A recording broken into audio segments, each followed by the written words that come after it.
Hey, ladies and gentlemen, this is Taylor Jones with here Randy Wallace. We are with Keller Williams, the Cana team. What we're going to give for you today is our monthly market report. But first, want to wish you a happy St. Patty's Day. I know we're a couple days late, but I'm still celebrating St. Patty's Day with you. So I decided I wanted to let you know, happy St. Patty's Day. It is a big celebration here. We do have parades. We do have some festivals. They do a great job with St. Patty's Day here. So want to wish the best. Hope you enjoyed your day. But what we're going to pivot to is we're going to talk about what's going on in the market. We're getting a lot of questions right now about, is it a good time to buy? Is it a good time to sell? What we like to do is we want to educate you on what's happening, to know a little bit more from the agents what you need to know in regards to putting your house on the market or buying something. So we want to give you all the tools and all the information that you're going to need. So Randy, give us just kind of a synopsis of what you've seen for the market report this month. Yeah, we were talking last month in February about how the trend seemed to pick up. I mean, this is seasonal, right? Our best season's in the spring, so we expected a pickup, and February showed some signs of it after a pretty slow year. Again, 2024 was a down year, and it was a slow fourth quarter, and it started out slow in January. It seemed to pick up a little bit of steam in February. We had a little bit more pendings that we saw, more pendings in both single family and in multifamily. Even though the inventory was rising, the pendings were rising faster. And so we see the same thing here in March. March to date. Now, this isn't the end of March. We don't have all those numbers, but just looking at the numbers today here locally, right in our MLS, we have rising inventory, but we also have rising pendings. That is, so we went from, so we actually have a lower percentage on the market. That is, for example, in single family, you had over 5,000 single family detached homes active on the market, but almost 2,000 of those are pending. So there are only really like 3,200 available. So the pendings actually rose in the last 30 days. So that's a good sign. Same thing with the condos, not to as much of an extent, but slightly. Again, the inventory rose, again, which is normal for spring. People get here, they say, oh, I want to put it on the market so people can buy it before summer, whatever it is. And they put more on the market, but the pendings actually rose along with that a little bit more than the new inventory that came in. So there were 3,771 that are all active in condos, but there are only 3,020 available, which means we had 750 pending. And so that was a good number. But still, it's still a good time to buy. Yeah, I mean, it's still a good time to buy because we talked about this last month. You've got more available on the market. Prices are steady. They've actually dropped a little bit. They're down. The median price of homes is down 2.4% to around that 2.5% mark, and average days on the market is a little bit higher, and so hey, it's a good time to buy both single family and multifamily. That trend continues. Yeah, I like that you started with inventory for the reason that's actually one of the KPIs I've been studying over the last few days is, how do we vary versus the nation, right? And what's funny is the pent-up demand that most areas have, which is causing prices to increase, it's because they don't have as much demand as we have, right? I'm sorry, as inventory. So they have high demand because there's not a lot of inventory. What we have is we've had an increase of inventory. Nationally, actually, there is a huge decrease in inventory, but it's rising because of new home construction. I think in my tenure in real estate, I have never seen as much inventory, condo inventory, coming into a year as we had going into this calendar year. But over the last 60 days, your own has put 2 condos under contract. So just in that information alone is showing you that with the pendings, with my testimony, there are people buying right now in a typically slower winter season. But as you guys know, today, as of March 20th, 5 a.m., it's spring now. Yep. So it's game time. So Randy, why don't we transition from inventory? You kind of covered it a little bit. Is there anything more about prices you want our clients to know about that you're seeing? Well, again, we do have a lot of inventory, so that's keeping our prices steady. Okay, again, all real estate is local, and even within our local market, there's some neighborhoods and areas that are in high demand and prices are moving up. But overall, because we have a lot of inventory and a lot of new homes, you got a lot of builder incentives. You got a lot of people selling resales that want to move them and compete against the new homes. So our prices are stable, and again, some of the percentages are actually down a little bit. Looking at, again, the median price is down on both homes and condos slightly. Now, it's not great, but because we have this great inventory, again, it's a great time to buy and take advantage of these lower prices. Now, in some markets, for example, I looked at percentages and numbers in Columbia market, they have a lot less inventory. And so their days on market is a lot less. You know, and we have a lot more inventory because people want to come to the beach. All the builders are here. They're throwing up a lot of inventory.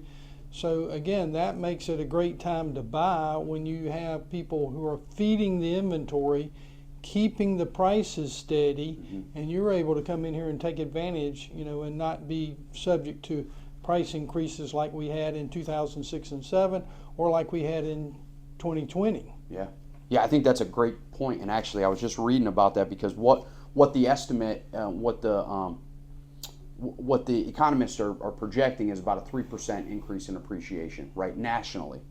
That's pretty healthy, a 3% appreciation, because you look at what's happened over the last 5 years, or you go all the way to 10 years in the Myrtle Beach, Horry County area, we're probably at what, 10, 20% appreciation over that time? I mean, I had a guy, a friend of mine from Connecticut, lived in a condo in Barefoot, bought it at $100,000 10 years ago, sold it for $250,000.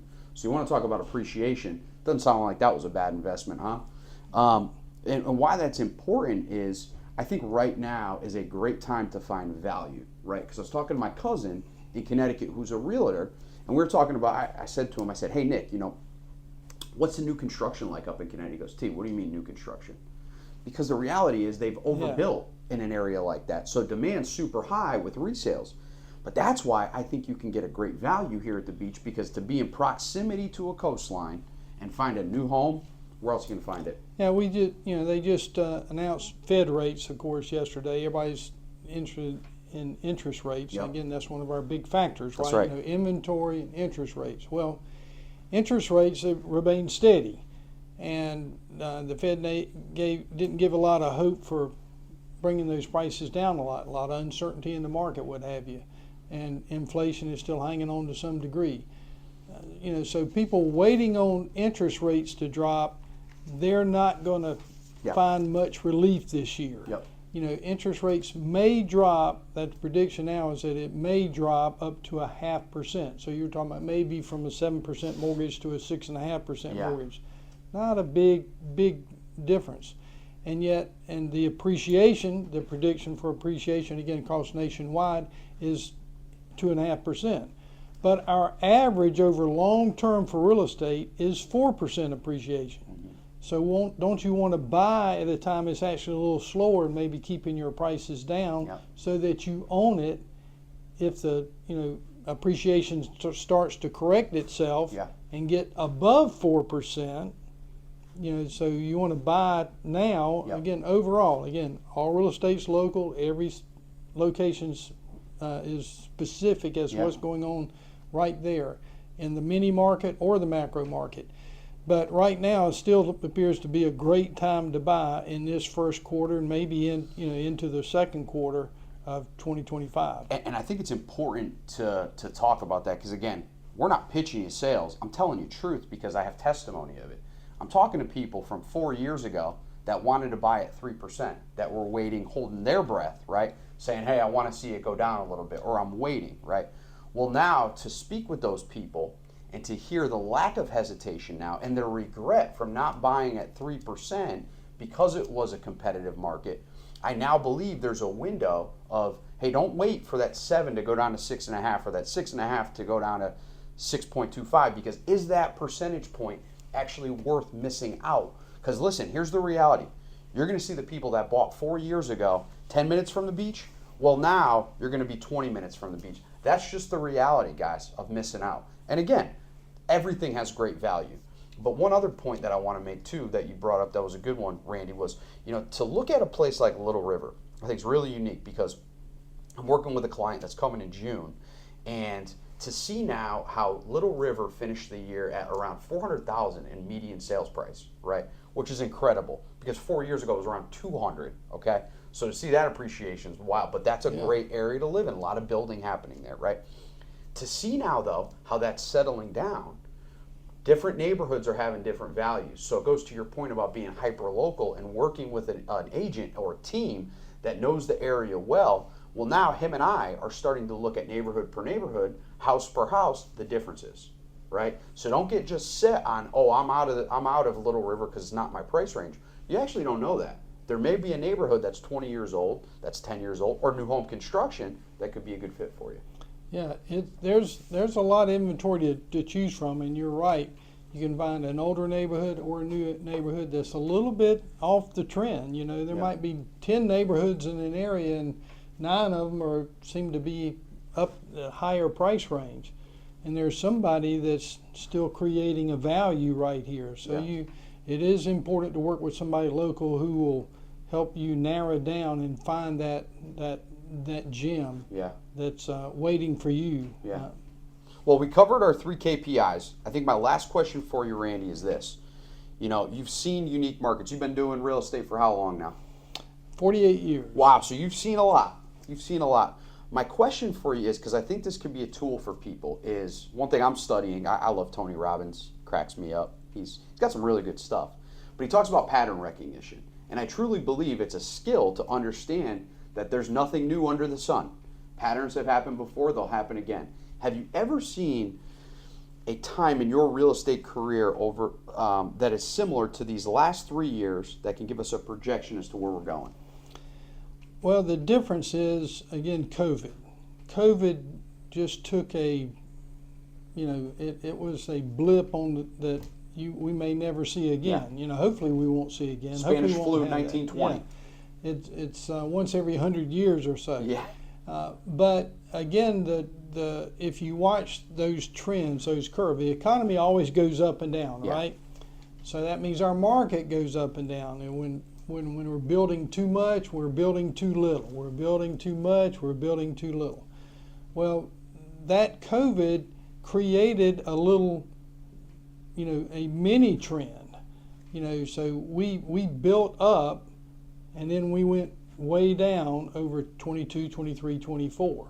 Yeah. So it's time, if you look at that curve, it's time for that curve to go back up. Yeah. So hopefully that'll be the trend. Again, there are a lot of expectations for that. Yes, there are a lot of, question marks in the market about, okay, what's going on with new administration in. They're doing some things that are a little bit unusual. And so the market is watching that to see if that settles down.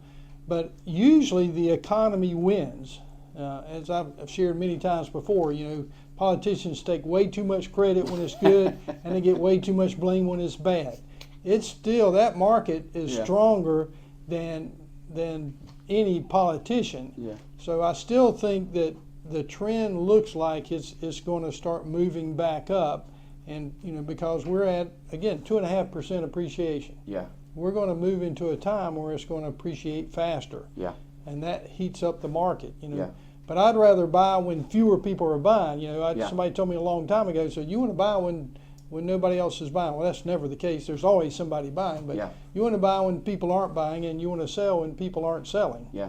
Because they're hanging on to it. You want to kind of buck that market, and that's what I see is we're a lot of skittishness, a lot of people waiting on the sidelines, and yet we're down at this bottom level. Yeah. That on the curve of the economy that seems to say we want to get back up. Yeah. We want to get back going again. Yeah. So I'm hoping that's the case. That's what it looks like. Yeah. But again, hey, we got to wait and see. But I'm advising people to look now, Yeah. try to find something now and buy now. And I think people that find the outlier find the key. And one thing I heard when you were talking about that is you've been doing this 48 years, you've been at the beach, you know, you've seen this place go through different changes, right? Shifts. I think what we did was we hit a point, a sticking point of, all right, this is a retirement vacation area, residential area. I believe that collision has happened, and now it's really dictating the future of this place. So my question for you is, did you ever see remote work becoming as popular as it is right now?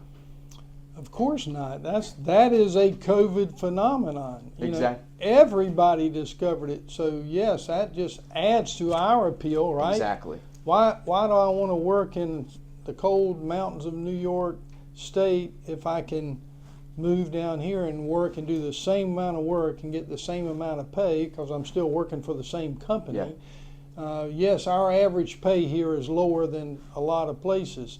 It's not the lowest, but it's Yep. lower than a lot of places.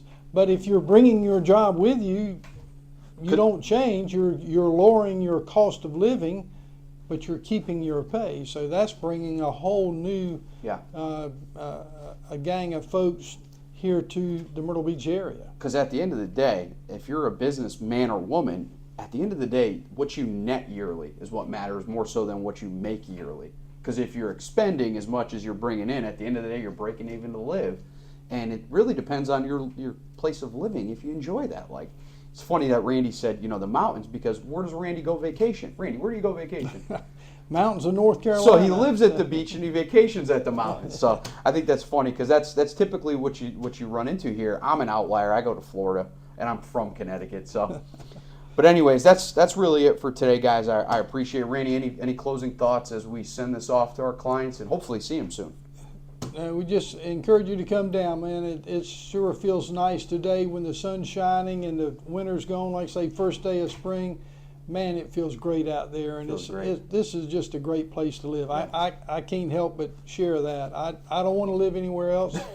I want to live in Myrtle Beach. I've lived in North Carolina and inland South Carolina and other places. I've traveled the country, but as far as a place to live, it's hard to beat Myrtle Beach. 200 days of sunshine. You can't beat that. I'm going to leave you guys with this last quote that I saw today that really resonates with my soul, and I hope it's something that we are projecting to you.